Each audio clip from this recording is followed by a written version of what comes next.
What's up? It's Marco, Sage of Soccer, and after 4 months, the U.S. has finally named a general manager or director of football or whatever we're calling this position. I don't think it matters too much, but they're going to be the ones who are helping to name the new manager. So it's really good to have this in. It's a next step in the hiring process, and hopefully this means we'll get a new manager before the Nations League. That would just be ideal.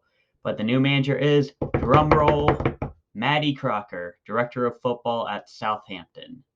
Crocker has no prior connections with U.S. soccer. He is an outsider coming into this team, which I think is definitely the best part of his hire. I think that it was just too much to have a group of friends running this program, and just bringing somebody in from the outside is very good, in my opinion. I do want to say there's a tiny bit of connection in that he was reaching out to Jesse Marsh to potentially have him manage Southampton, but that ended up falling through. So I don't think I'd count that as a connection at all. Maybe you could say Jesse Marsh could be more likely to get hired, or maybe because he didn't get hired at Southampton, it's less likely actually. But I did want to bring that up. Crocker has a pretty decent history to go over. He started out as an academy director, and then he eventually moved to Southampton in 2006. And he was there from 2006 to 2013, and he was part of producing a lot of really talented players. Gareth Bale came through Southampton at the time. In addition, you had players like James Ward-Prowse, Alex Oxlade-Chamberlain, Luke Shaw, Callum Chambers. He's never mentioned in the articles I've read about Crocker. Callum Chambers was a good player. He played for England for a while. So he's producing a lot of talented players. Then he moved on to the FA, the English Football Association, where he was part of managing the youth teams. And well, at the time, they had a lot of really good teams. They won like the U20 World Cup or Euro, the U17 World Cup. That was a really good team. You had like Phil Foden, Angel Gomez, Sancho was in that team. Well, for the group stages, like a lot of really talented players in there. And I think in addition, the biggest thing that I feel like at the time that I remember hearing about and I'm seeing now when I'm reading about Crocker is he was kind of building like an identity with the team, not even in like a style of play, just in like a team cohesion thing.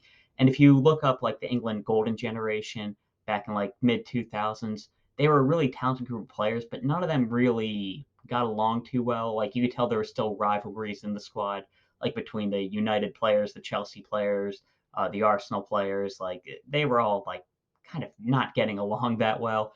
And Crocker and that program really helped to turn the England national team into a more cohesive group.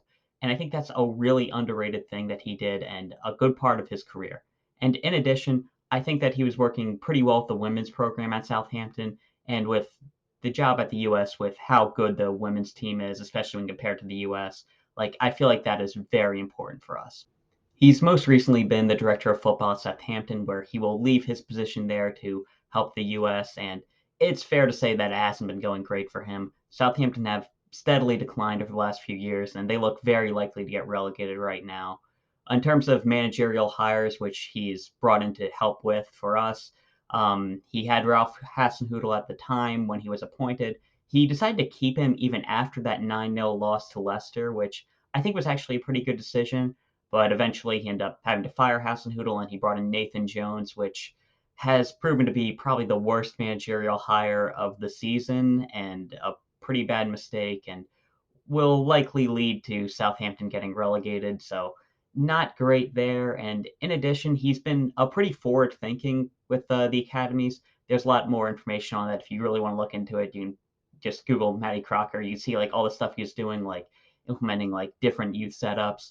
Like I think that's good that he's very forward thinking, but the production hasn't really been there. Like the academy players really have stopped coming through Southampton like they had in the past, and that's a little bit of concern. And I think that, well, not that it matters for a national team. If he was involved with the transfers, they really haven't been working out. So, there are some positives for Crocker, and there are a good amount of negatives as well. Overall, I'm pretty neutral on the hire, leaning towards positive, if anything. I think that mostly it's really good to bring in somebody who's an outsider for this team. And I think that he'd be pretty good for the women's program as well, which we do have to keep in mind is equally as important as the U.S. men's national team. So I think that's good there. Now, there are obviously some flaws there, but it's mostly in regards to transfers. I think in terms of the managerial hire, that's the thing that I have the most concern about, just considering his record with Nathan Jones. To be fair, Jones was doing a very good job with Luton, but it clearly didn't work out at Southampton. So that's the one thing, but I feel like he's more there to help with the youth programs, which I think could be very good. I think the youth programs have been coming along very well, but it could certainly be better. And if we look at how good a lot of the really young guys we have coming through are at the moment, or how much potential they have, I think it might be good to start building that cohesion back into the team like he did with the FA. And I think it could be very helpful to have Matt Crocker here. So I think I'm pretty good about that hire, but we'll have to see how he does in finding a manager. But overall, it's just really good to have an outsider in that position. I wouldn't have been mad if we handed it to somebody like Gooch, who I know we're interviewing, because I think more on the business side, he could have been good from what I was reading about him. But I'm fine with having Matty Crocker in the team. I'm hoping they can do very well for us. And yeah, I mean, yeah, we'll have to see how the managerial hire goes, but it wasn't a bad hire, in my opinion. And that's just that's about as much as we can ask for from this team. And yeah, that's all I got to talk about. See ya.